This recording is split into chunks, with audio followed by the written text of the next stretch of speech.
Hey guys, Britt here. Welcome to End Times Bible Prophecy. Make sure to hit the subscribe, like, and share buttons. Well, will August 2023, this month, turn the world upside down? Now, why would I even ask that question? Well, if you've been paying attention, you know that in about 2 weeks, August 22nd through 24th, there's a highly anticipated meeting taking place in Johannesburg, South Africa, among the BRICS nations. And there's a wide range of speculations in regard to what they may announce at this summit meeting, if anything at all. Maybe it'll be, a big nothing that comes out of all of this after everybody talking about it. We'll just have to wait and see. But there's speculations on, will the membership of the BRICS nations expand? That's a possibility.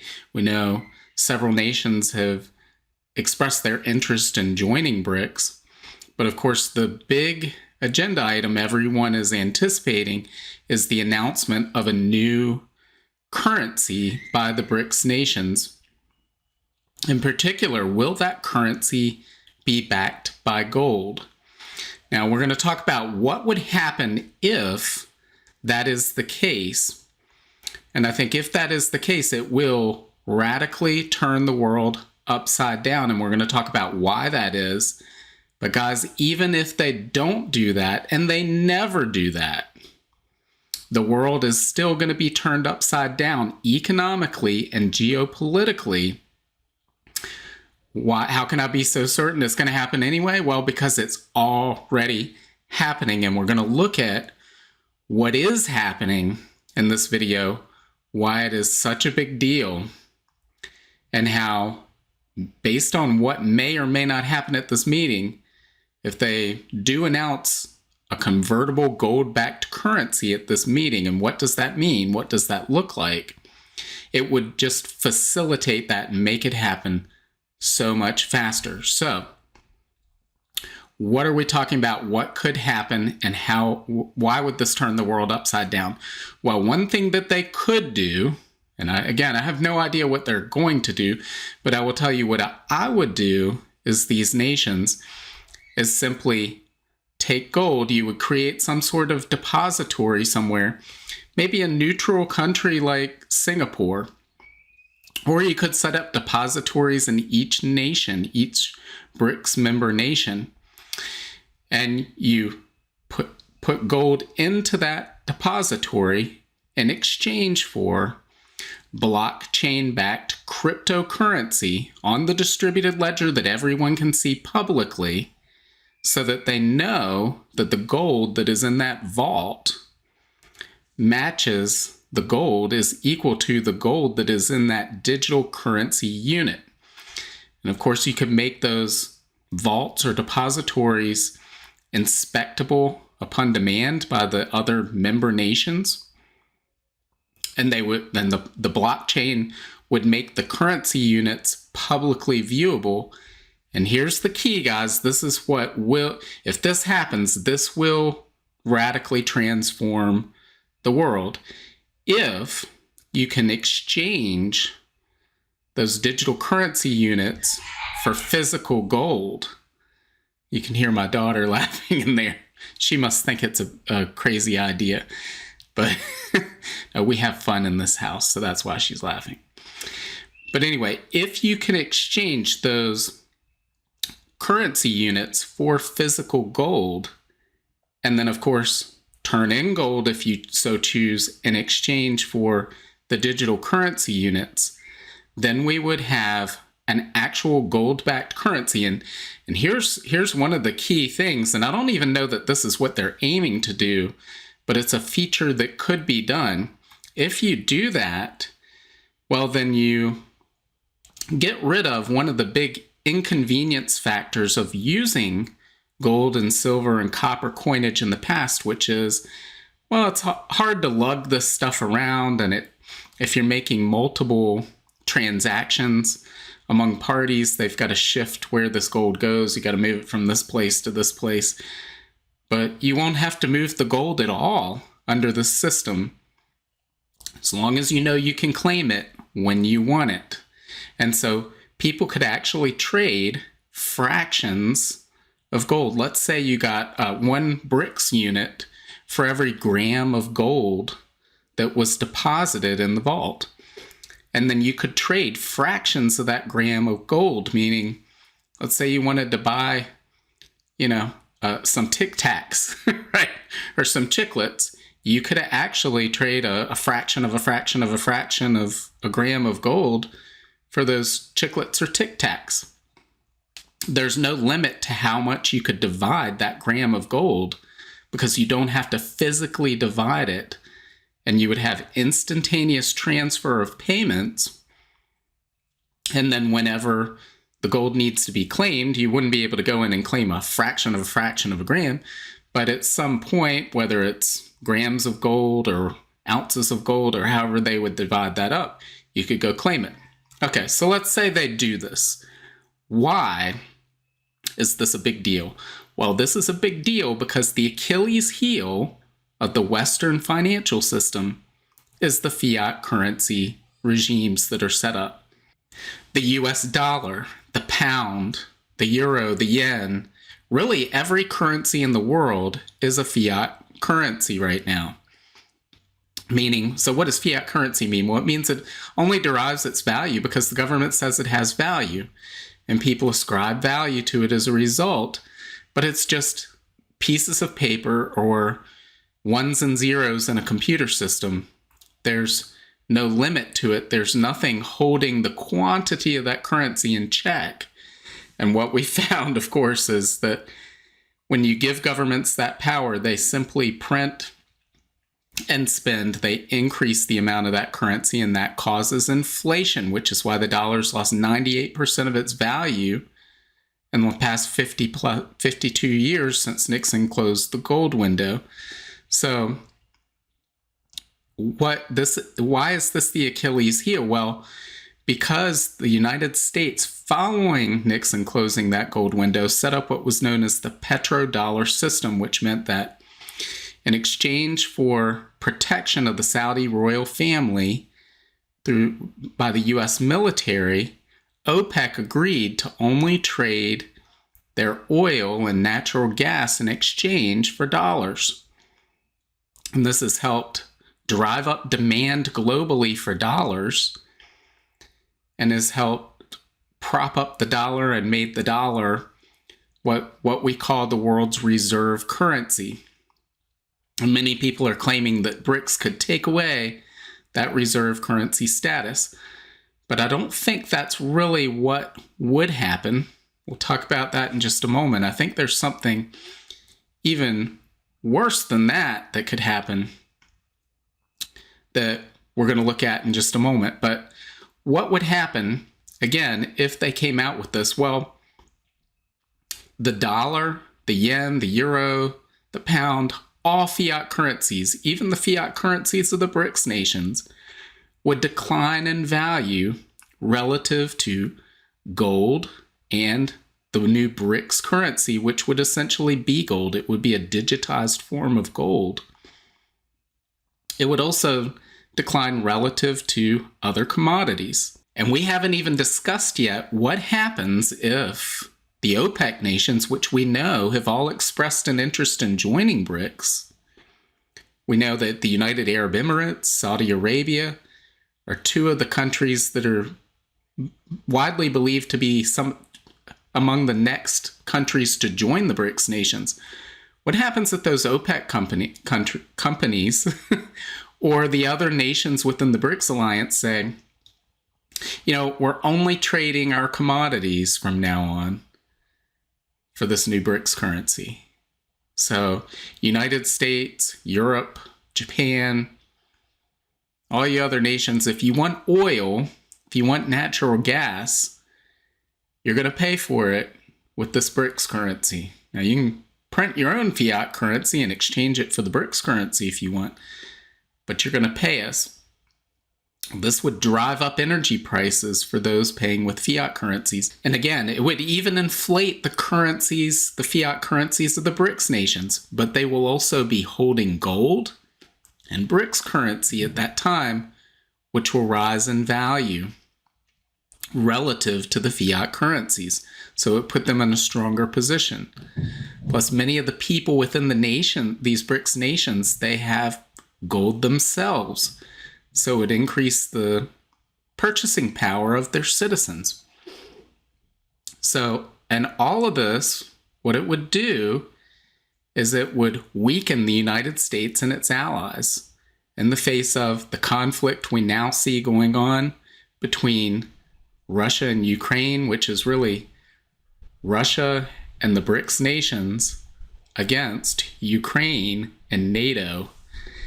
And so this could be just part of financial warfare that takes place as a result of this war. We know that following Russia's invasion of Ukraine, the United States instituted sanctions against Russia, and they froze Russia's assets. And that was a big deal because it sent a message to all the nations of the world.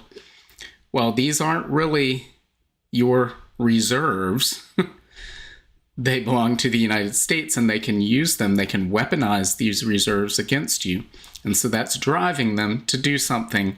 We're going to look at it in just a moment. So, as I said, regardless of what happens as far as a gold-backed currency in a couple of weeks, it's inevitable that we see this decline of the United States financially, economically in the global spectrum, and geopolitically, meaning the military power of the United States decreases significantly. Why do I say that? Well, because regardless of whether this BRICS currency comes into place or not, the United States is really they don't need any help. They don't need any help from the BRICS nations destroying the dollar. They're doing a pretty good job of that all by themselves. So let's take a look at this headline right here. This is from Fox News. This is from over a month ago. Now, you remember when they had the debt ceiling deal back in early June for 2-3 weeks? That's all that was in the news cycle. Oh, are they going to make a deal to raise the debt ceiling? Those Republicans are driving a hard bargain. They want to put a cap on that spending, right? And then they make this deal and they just do away with the whole debt ceiling altogether.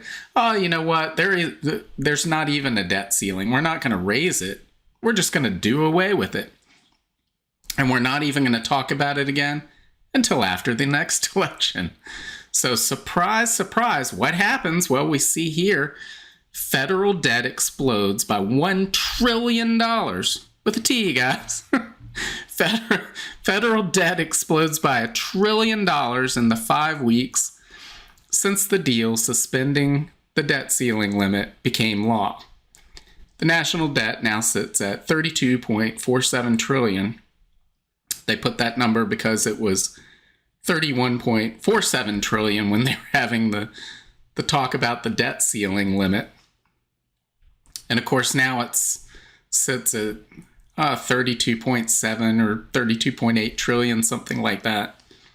So they've slowed it down a bit. They've only spent a few $100 billion more than they have in the last 4 or 5 weeks. So they're slowing it down a bit.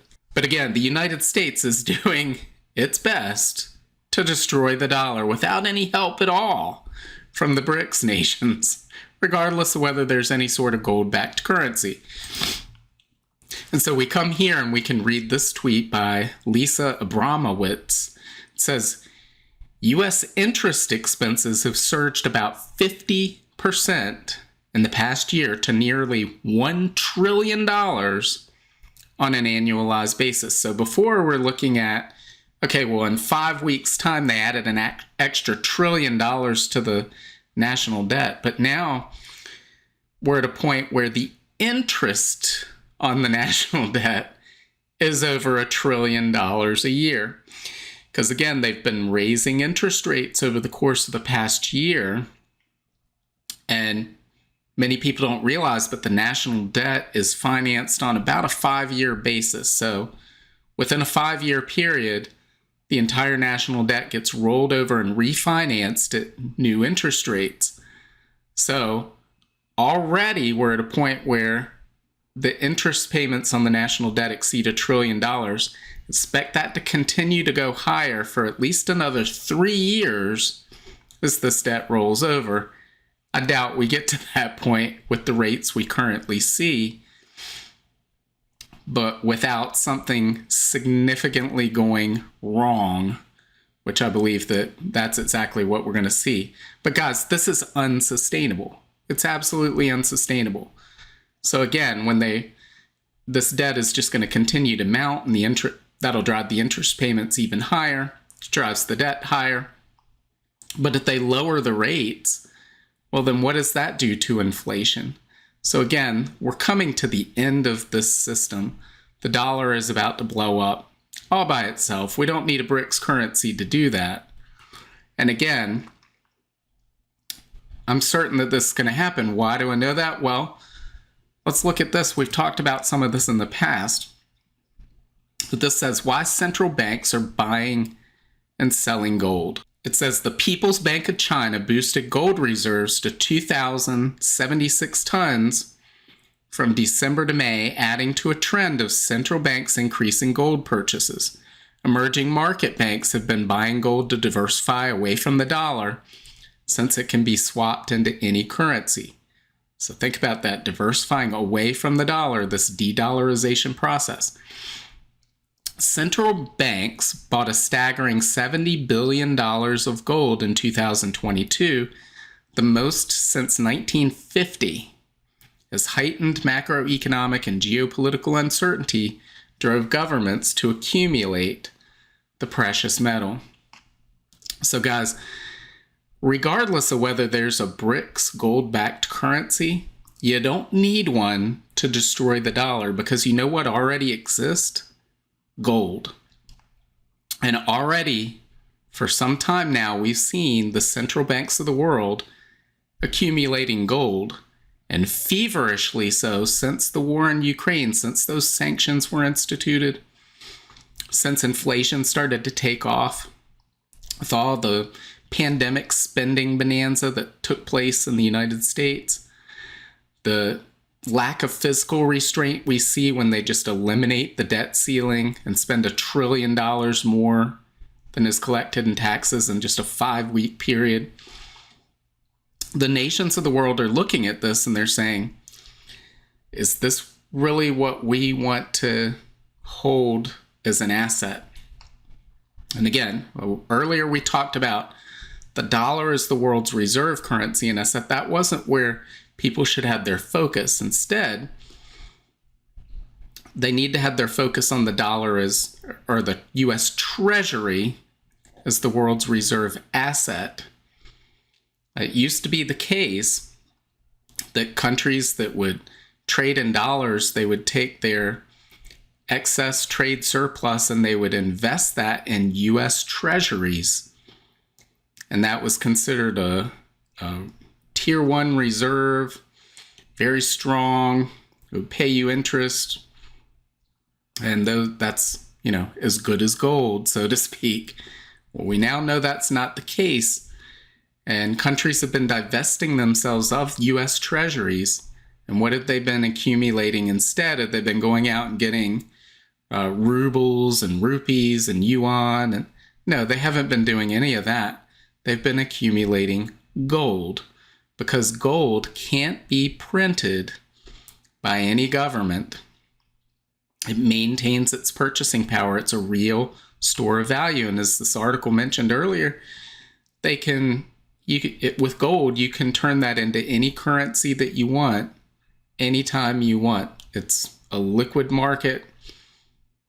So we're going to see countries not buying U.S. debt and instead accumulating gold, whether that gold comes in the form of the physical gold itself or in the form of a digitized BRICS currency unit backed by gold.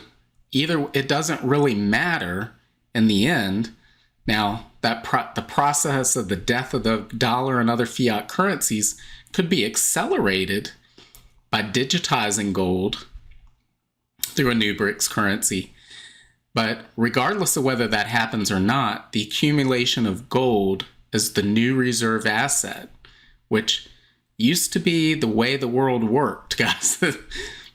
Gold is just simply reasserting its traditional role as the backbone of global finance. And so as countries begin to accumulate gold instead of U.S. Treasuries, what does that mean to the U.S. dollar, to its purchasing power? Because who buys all those treasuries? Well, there's only one place, only one bank that can buy those U.S. treasuries. That would be the Federal Reserve. And in order to buy those treasuries, they are going to have to print new dollars. And when they print those new dollars, well, that's going to lead to a rise in inflation. And so we're going to see inflation take off in the United States as countries move away. And again, especially if there's a new BRICS currency that oil begins to be traded in, that other international trade starts to be conducted in, and we see a lot of those dollars coming back to the United States. That's just going to accelerate the problem. And of course, the United States military is able to have hundreds of bases all over the world and project U.S. military power across the globe, across all the oceans, and throughout space because of this ability to print the world's reserve currency, because of its dominant physical position.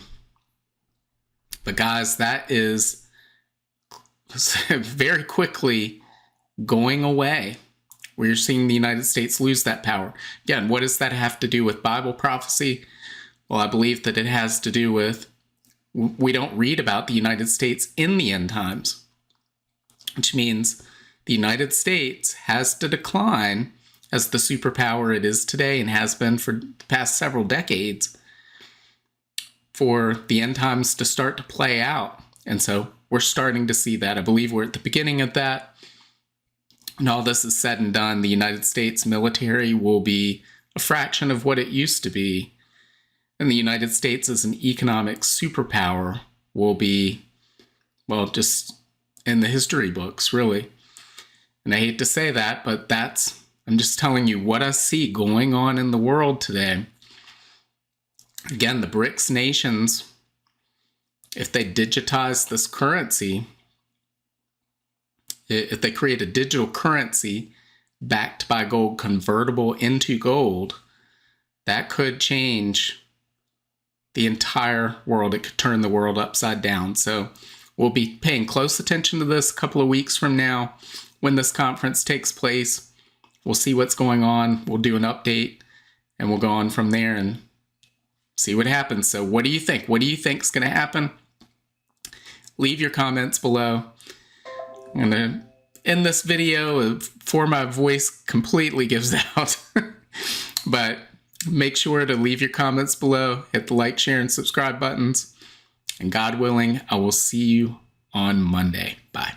If you want to learn more about the end times and Bible prophecy, make sure to sign up for my free monthly newsletter and get your copy of my free ebook, 7 Signs of the End Times. Just follow the link in the description to get your free book. Also, make sure to check out all of my books. Just look up Britt on Amazon, Barnes & Noble, Apple iBooks, Google Books, Kobo, or anywhere books are sold. Thanks for watching today, and until next time, keep your eyes fixed on Jesus, the author and perfecter of our faith.